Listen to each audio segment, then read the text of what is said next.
नमस्ते, आपका स्वागत है। मैं हूं शिवम। स्क्रीन पर भारत सरकार का यूनियन बजट 24-25 का एक आधिकारिक दस्तावेज है और इसमें कोई राजनीतिक बयानबाजी नहीं है, सिर्फ नंबर्स हैं। और जब आप इन नंबर्स को डिकोड करते हैं तो एक खौफनाक सच सामने आता है, वो सच जिसमें रिसर्च माफियाओं का काला कारोबार छिपा है। मैं चाहता हूं कि जब आप ये रिपोर्ट देख रहे हैं तो आप इस रिपोर्ट को महसूस भी करें और अपने आसपास की चीजें भी देखें बिना किसी के समर्थक हुए। तो सवाल से शुरू करते हैं। सवाल ये कि क्या भारत में सोचने की आजादी को चुपचाप डिफंड किया जा रहा है? ये ऑफिशियल यूनियन बजट डॉक्यूमेंट है। University grant commission UGC allocation drop from 5,360 crore to 2,500 crore. एक ही झटके में देश के सबसे बड़े विश्वविद्यालयों को चलाने वाले यूजीसी के बजट में 50% से ज्यादा की कटौती कर दी गई बिना किसी राष्ट्रीय बहस के। आज की रिपोर्ट में हम उन 3 सरकारी दस्तावेजों को समझने की कोशिश करेंगे जो साबित करते हैं कि ये कोई बजट कट नहीं है, ये एक साइलेंट मर्डर है। हम देखेंगे कैसे आपके टैक्स के पैसे का इस्तेमाल सरकार ने सवाल पूछने वाले रिसर्चर को भूखा मारने के लिए किया है। आप सोचेंगे कि अगर किसी विश्वविद्यालय के स्कॉलर को पैसा नहीं मिला तो उससे आपकी ईएमआई पर, आपकी नौकरी पर क्या फर्क पड़ा? फर्क पड़ेगा। अगर कोई researcher corporate monopoly, electoral bonds के असर या ग्रामीण बेरोजगारी पर डेटा इकट्ठा नहीं करेगा तो आपके सामने कभी वो सच नहीं आएगा जो आपकी जेब काट रहा है। ये संख्या सिर्फ एक आंकड़ा नहीं है, ये आपकी जिंदगी है। तो आपको अपनी जिंदगी के बारे में तो जानना चाहिए।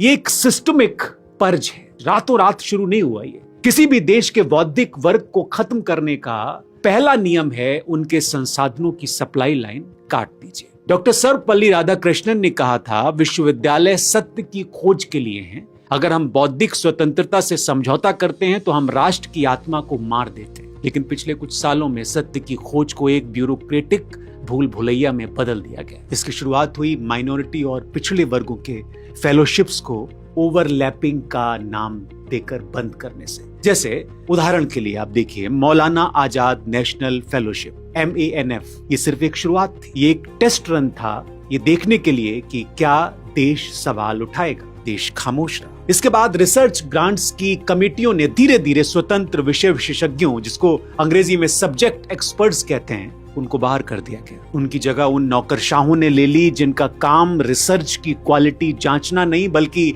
सिस्टम के नैरेटिव को बचाना था। लेकिन असली खेल तो यहां से शुरू होता है, क्योंकि सिस्टम ने एक ऐसा अदृश्य हथियार बना लिया है जिसका कोई नाम नहीं है, लेकिन उसका शिकार हर वो दिमाग है जो सवाल पूछता है। हर वो दिमाग। अब इसके मैकेनिज्म को समझिए। इसको समझने के लिए हमको अर्थशास्त्र के सबसे क्रूर सिद्धांत को देखना होगा, और ये सिद्धांत जिसका मैं जिक्र अपनी लगभग हर स्टोरी में करता हूं कि जो दिखता है, जो नहीं दिखता। Techno nationalist projects, rapid approvals जो हमें दिखाई देते हैं, लेकिन हमको क्या नहीं दिखाई देता वो है social field studies fellowship delayed by 18 month. जो हमें दिखता है AI गवर्नेंस, ड्रोन टेक्नोलॉजी और टेक्नो नेशनलिस्ट प्रोजेक्ट्स के लिए करोड़ों रुपए के फंड हफ्तों में पास हो रहे हैं। जो हमें नहीं दिखता वो ये कि ग्रामीण संकट, पर्यावरण के विनाश और आर्थिक असमानता पर काम कर रहे हजारों GRF और SRF स्कॉलर्स की फेलोशिप रोक दी जाती। छात्र दिल्ली की सड़कों पर प्रदर्शन कर, लेकिन उनकी फाइलें लाल फीताशाही में दफन है। इस अदृश्य सेंसरशिप को अंजाम देने के लिए जो सिस्टम काम कर रहा है उसे मैं द इनफॉर्मल वीटो कहता हूं। इसे आम जिंदगी के उदाहरण से अगर आप देखें तो जैसे बैंक आपको लोन देने से पहले आपका सिविल स्कोर चेक करता है, वैसे ही सिस्टम रिसर्च ग्रांट देने से पहले आपका लॉयल्टी स्कोर देखता है। स्वीडन के वी डैम इंस्टीट्यूट का अकादमिक फ्रीडम इंडेक्स चिल्ला चिल्ला कर ये कह रहा है कि भारत अकादमिक आजादी में दुनिया के निचले 30% देशों में गिरा है। अगर आपकी रिसर्च से सरकार की नीतियों पर सवाल उठता है तो आपको आधिकारिक रूप से बैन नहीं किया जाएगा, बस आपकी फाइल को विचाराधीन, अंग्रेजी में अंडर रिव्यू कर दिया जाए अनंत काल के लिए। लेकिन ये फंड्स गए कहां? वीडियो के आखिर में मैं आपको बताऊंगा कि संसद भवन का वो दस्तावेज क्या है जो इस पूरी साजिश को बेनकाब करता है। जब आप शिक्षा से 50% बजट खींच लेते हैं तो वो पैसा हवा में गायब नहीं होता, वो पावर नेक्सस में वापस चला जाता है। अभी कोटा में राहुल गांधी ने छात्रों से जो संवाद किया उसमें उन्होंने एक PPT के जरिए ये बताने की कोशिश की कि कैसे देश की चुनिंदा 4-5 इम्तिहानों में जो पैसा छात्रों से सरकार लेती है उतने में कई मंत्रालयों के बजट चल जाते हैं। दूसरा झूठ, शिक्षा के बाद आपको रोजगार मिलेगा, नहीं मिलेगा। 1000 में से 12, इस भीड़ में से 36 लोगों को, सिर्फ 36 लोगों को ग्रेजुएट सैलरीड जॉब मिलेगा। 100 इंजीनियर्स में से 80 इंजीनियर्स बेरोजगार हैं। क्रिटिकल थिंकिंग का बजट निकालकर हेरिटेज स्टडीज और ऐसे थिंक टैंक्स में डाला जा रहा है जो सिर्फ सरकार की नीतियों का महिमा मंडन करते हैं। अशोका यूनिवर्सिटी से इस्तीफा देने वाले देश के शीर्ष राजनीतिक विचारक हैं प्रोफेसर प्रताप भानु मेहता। उनकी चेतावनी यहां बिल्कुल सटीक बैठती है। उन्होंने लिखा, संस्थाएं तब नहीं मरती जब उन पर हमला होता है, बल्कि तब मरती हैं जब वो खुद झुकने का फैसला करते हैं। यही है कल्चर ऑफ सेल्फ सेंसरशिप जो इन दिनों आप अपने आसपास देख रहे होंगे। आज एक प्रोफेसर किसी बड़े कॉर्पोरेट के एकाधिकार पर रिसर्च नहीं करना चाहता क्योंकि उसे पता है कि ऐसा करने पर उसके पूरे डिपार्टमेंट का फंड रोक दिया जाएगा। शोधकर्ता सेफ रिसर्च या सिर्फ डेटा साइंस की तरफ भाग रहे हैं। नतीजा, एक भयंकर ब्रेन ड्रेन। हमारे सबसे बेहतरीन दिमाग, वो लोग जो इस देश की असल समस्याओं का समाधान निकाल सकते थे, वो विदेशी यूनिवर्सिटीज में पलायन कर रहे हैं। ये सच तो हम अपने आसपास देख ही रहे हैं। अब यहां पर सरकार का तर्क क्या है? जो दूसरा पक्ष है, सरकार कहती है, जो इस सिस्टम को चलाने वाले लोग हैं वो कहते हैं कि प्रधानमंत्री की जो आर्थिक सलाहकार परिषद है उसके सदस्य हैं संजीव सान्याल। उनकी एक टिप्पणी है, एक तर्क है उनका कि दशकों तक भारत की यूनिवर्सिटीज पर एक वामपंथी सिंडिकेट, लेफ्ट लिबरल हेगेमनी का कब्जा था।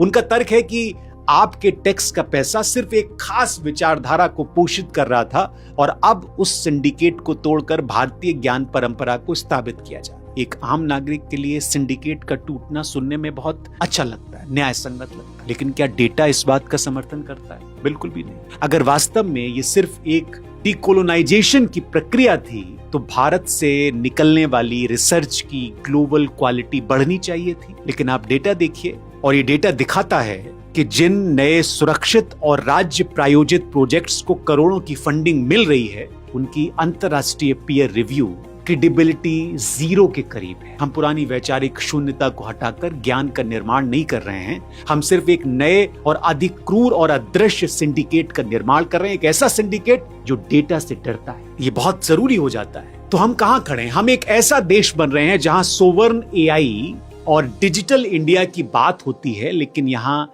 सोचने की संप्रभुता, इंटेलेक्चुअल सोवर्निटी को कुचला जाता है। अब उस तीसरी फाइल की बात करते हैं जिसका जिक्र मैंने किया। ये संसद में पूछे गए एक अनस्टार्ट क्वेश्चन का आधिकारिक जवाब है। जब भी विपक्ष या कोई नागरिक ये पूछता है कि मेगा प्रोजेक्ट्स के कारण कितने लोग विस्थापित हुए, कितने रिसर्च स्कॉलर्स ने सिस्टम से तंग आकर आत्महत्या की या बेरोजगारी का वास्तविक जमीनी डेटा क्या है, सरकार का एक ही कॉपी पेस्ट जवाब होता है, मंत्रालय द्वारा ऐसा कोई डेटा नहीं रखा जाता। नो सच डेटा इन मेंटेन्ड। ये कोई गलती नहीं है, ये डिजाइन है। It's not a bug, it's a feature. जब आप रिसर्च को डिफंड करते हैं तो डेटा पैदा होना बंद हो जाता है। जब डेटा नहीं होता तो कोई तथ्य नहीं होता। जब कोई तथ्य नहीं होता तो कोई सवाल नहीं पूछ सकता, और जब कोई सवाल नहीं पूछे जाते तो सत्ता एब्सोल्यूट हो जाती है, निरंकुश हो जाती है। क्या 50% की ये बजट कटौती सिर्फ एक आर्थिक फैसला है या इस देश के हर उस दिमाग को गुलाम बनाने की साजिश जो सच खोज सकता है? ये आपको तय करना है। अगर आप चाहते हैं कि पर्दे के पीछे काम करने वाले इन अदृश्य सिंडिकेट्स का डेटा मैं इसी तरह आपके सामने लाता रहूं, तो इस वीडियो को उन लोगों तक जरूर पहुंचाइए जिन्हें लगता है कि देश में सब कुछ नॉर्मल है, न्यू नॉर्मल।